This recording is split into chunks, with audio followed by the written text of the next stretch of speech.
Halo, Assalamualaikum warahmatullahi wabarakatuh. Perkenalkan, saya Dahlia Afriana, NPM 2005170093. Nah, di sini saya akan menjelaskan materi tentang audit laporan keuangan dan laporan audit.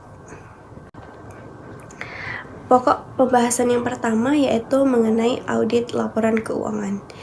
Audit laporan keuangan merupakan jenis audit yang paling sering dilakukan oleh auditor independen. Hal ini disebabkan karena audit laporan keuangan tersebut dapat meningkatkan kepercayaan para pemakai laporan keuangan yang dihasilkan oleh perusahaan tersebut. Nah, laporan keuangan yang dapat dikatakan memenuhi kriteria relevansi bila mana laporan tersebut mempunyai nilai prediktif dan atau nilai feedback dan disajikan tepat waktu.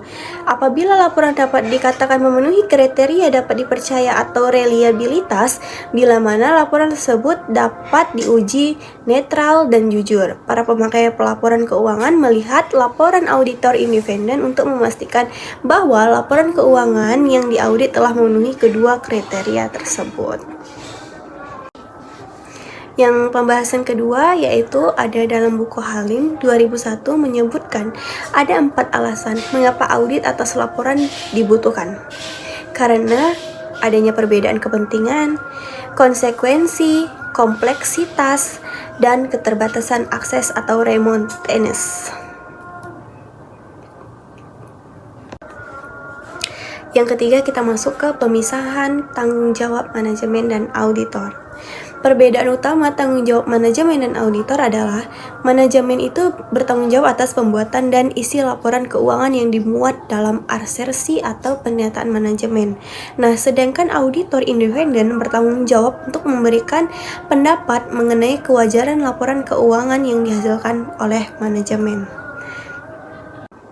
Selanjutnya, kita akan membahas tentang hubungan yang harus dipertahankan oleh seorang auditor, yaitu yang pertama ada manajemen. Nah, manajemen itu auditornya perlu mengembangkan hubungan yang saling percaya dan saling menghargai dengan manajemen tersebut. Yang kedua ada dewan komisaris. Dewan komisaris itu berfungsi sebagai wakil para pemegang saham untuk mengawasi manajemen dalam mengelola perusahaan tersebut. Dan yang ketiga ada auditor internal. Auditor independen umumnya mempunyai hubungan yang erat dengan auditor internal perusahaan yang akan diaudit. Dan yang terakhir ada pemegang saham.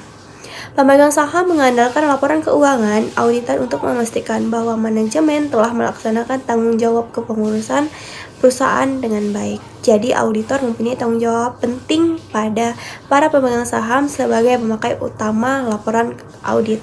Meskipun demikian, auditor independen sebaiknya menghindari kontak personal langsung dengan para pemegang saham yang bukan direktur maupun staf perusahaan dan dewan komisaris.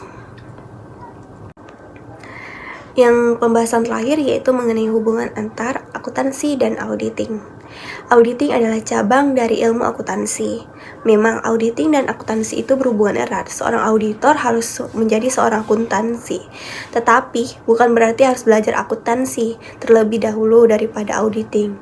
Ada perbedaan yang nyata antara proses akuntansi keuangan dengan auditing, baik dalam hal metode maupun tujuan.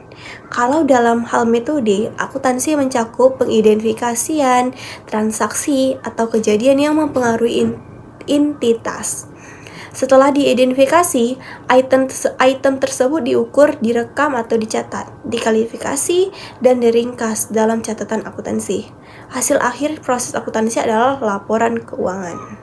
Sedangkan auditing mencakup penghimpunan dan mengevaluasi bukti yang berhubungan erat dengan asersi manajemen. Dan hasil akhirnya itu, proses auditing adalah laporan audit. Dan yang kedua yaitu dalam hal tujuan. Akuntansi mempunyai tujuan mengkomunikasi data keuangan relevan dan dapat diandalkan yang berguna bagi pengambilan keputusan. Sedangkan auditing tidak menciptakan informasi baru, tetapi lebih dimaksudkan untuk meningkatkan kredibilitas dengan laporan keuangan.